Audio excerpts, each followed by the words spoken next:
ಇತ್ತೀಚೆಗೆ ಯಾವುದೇ ಸರ್ಕಾರಿ ಹುದ್ದೆಗಳ ನೇಮಕಾತಿ ಆಗುವಾಗಲೂ ಕೂಡ ಬರೀ ಅಕ್ರಮದ ವಾಸನೆ ಕೇಳೋದಕ್ಕೆ ಸಿಗುತ್ತೆ. ಈಗ ಅಗೇನ್ ಪೊಲೀಸ್ ಕಾನ್ಸ್ಟೇಬಲ್ ನೇಮಕಾತಿ ವಿಚಾರದಲ್ಲೂ ಕೂಡ ಆ ಪರೀಕ್ಷೆ ವೇಳೆ ಕೂಡ ಗೊಂದಲಗಳು ಸೃಷ್ಟಿಯಾಗಿ ಹೋಗಿದೆ. OMR ಹಾಗೂ ಪ್ರಶ್ನೆ ಪತ್ರಿಕೆ ಹೊಂದಾಣಿಕೆ ಆಗ್ತಾ ಇಲ್ಲ ಅನ್ನುವಂಥ ಆಕ್ರೋಶ ವ್ಯಕ್ತವಾಗಿದೆ.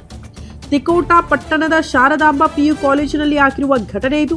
ವಿಜಯಪುರ ಜಿಲ್ಲೆಯ ತಿಕೋಟಾ ಪಟ್ಟಣದಲ್ಲಿರುವ PU ಕಾಲೇಜು ಪರೀಕ್ಷೆಯನ್ನು ಬಹಿಷ್ಕಾರ ಮಾಡಿ ನಿನ್ನೆ ಪ್ರತಿಭಟನೆ ಮಾಡಿಬಿಟ್ಟಿದ್ರು ಅಭ್ಯರ್ಥಿಗಳು.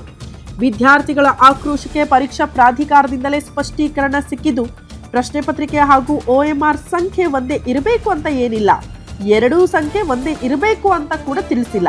ಉತ್ತರ ಪತ್ರಿಕೆಯಲ್ಲಿ ಪ್ರಶ್ನೆ ಪತ್ರಿಕೆಯ ಕ್ರಮ ಸಂಖ್ಯೆ ವರ್ಷನ್ ಕೋಡ್ ತುಂಬೋದಕ್ಕೆ ಅವಕಾಶ ಕೂಡ ಇರುತ್ತೆ. ಈ ಕುರಿತು ಅನಗತ್ಯ ಸುಳ್ಳು ಸುದ್ದಿ ಹರಡಿಸಬಾರದು ಅನ್ನೋದ್ರ ಬಗ್ಗೆ ಮಾಹಿತಿ ಕೊಟ್ಟಿದ್ದಾರೆ.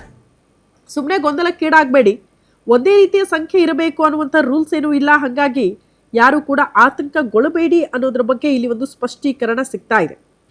ಪೊಲೀಸ್ ಕಾನ್ಸ್ಟೇಬಲ್ ನೇಮಕಾತಿಗೆ ಪರೀಕ್ಷೆ ಆಗ್ತಾ ಇರುತ್ತೆ, ಬಟ್ OMR ಹಾಗೂ ಪ್ರಶ್ನೆ ಪತ್ರಿಕೆ ಹೊಂದಾಣಿಕೆ ಆಗ್ತಿಲ್ವಲ್ಲ, ವೇರಿಯೇಷನ್ ಆಗ್ತಾ ಇದೆ ಈ ಕ್ರಮ ಸಂಖ್ಯೆ ಅನ್ನೋದ್ರ ಬಗ್ಗೆ ಒಂದಷ್ಟು ಗೊಂದಲಗಳು ಅಭ್ಯರ್ಥಿಗಳಲ್ಲಿ. ಯಾರು ಎಕ್ಸಾಮ್ ಬರೆಯೋದಕ್ಕೆ ಬಂದಿದ್ರು ಅವರಿಗೆಲ್ಲ ಫುಲ್ ಟೆನ್ಷನ್ ಆಗಿ ಹೋಗಿತ್ತು. ವಿಜಯಪುರ ಜಿಲ್ಲೆಯ ತಿಕೋಟಾ ಪಟ್ಟಣದಲ್ಲಿ PU ಕಾಲೇಜಲ್ಲಿ ಇಂಥದ್ದೊಂದು ಗೊಂದಲ ನೋಡೋದಕ್ಕೆ ಸಿಕ್ಕಿತ್ತು. ಬಟ್ ಈಗ ಕ್ಲಾರಿಟಿ ಸಿಗ್ತಾ ಇರೋದು ಒಂದೇ ಕ್ರಮ ಸಂಖ್ಯೆ ಇರಬೇಕು ಅಂತ ಏನಿಲ್ಲ, ಡೋಂಟ್ ವರಿ, ಆತಂಕ ಪಡಬೇಡಿ ಅಂತ ಸ್ಪಷ್ಟೀಕರಣ ಸಿಕ್ಕಿದೆ ಅಂತೆ.